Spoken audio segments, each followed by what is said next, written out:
tuition sir ও আহিলি নি বসন ব ও আটা হব কি পিনে আইছো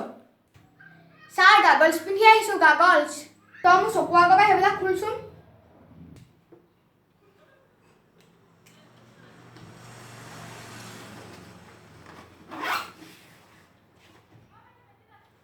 নাক বেকেটা কইবলে আইছো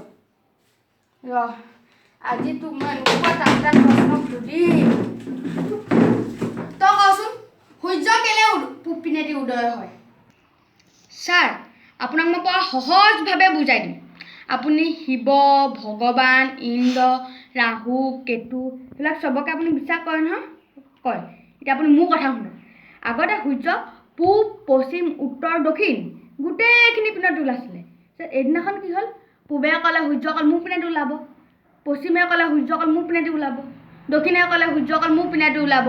উত্তৰে ক'লে অকল সূৰ্য মোৰ পিনেদি ওলাব গোটেইখিনি দিশৰ মাজত কাজিয়া হ'ল গোটেইখিনি দিশে এখন মিটিং আলোচনা কৰিলে মিটিংখনত ক'লে যে আমি এখন ইলেকশ্যন পাতিম ইলেকশ্যনত যোন জয়যুক্ত হ'ব সেই দিশটো পিনেদিহে সূৰ্য ওলাব সেহেঁতি ইলেকশ্যনৰ তাৰিখ ওলালে ইলেকশ্যনো হৈ গ'ল ইলেকশ্যনৰ ৰিজাল্ট আহিবলৈ সময় হ'ল ইলেকশ্যনৰ ৰিজাল্টত আপুনি কোন জিকিলে গম পায়নি পূব সেইটো কাৰণে আজিকালি সূৰ্য পূব পিনেদি উদয় হয় তই সেইবোৰ কি ক'বলৈ আহিছ তই ইয়াৰ পৰা গৈছ না যা তই গৈছ না অঁ মোৰ চাইকেল কি হ'ল মোৰ ছাৰে চাই নিব গৈছে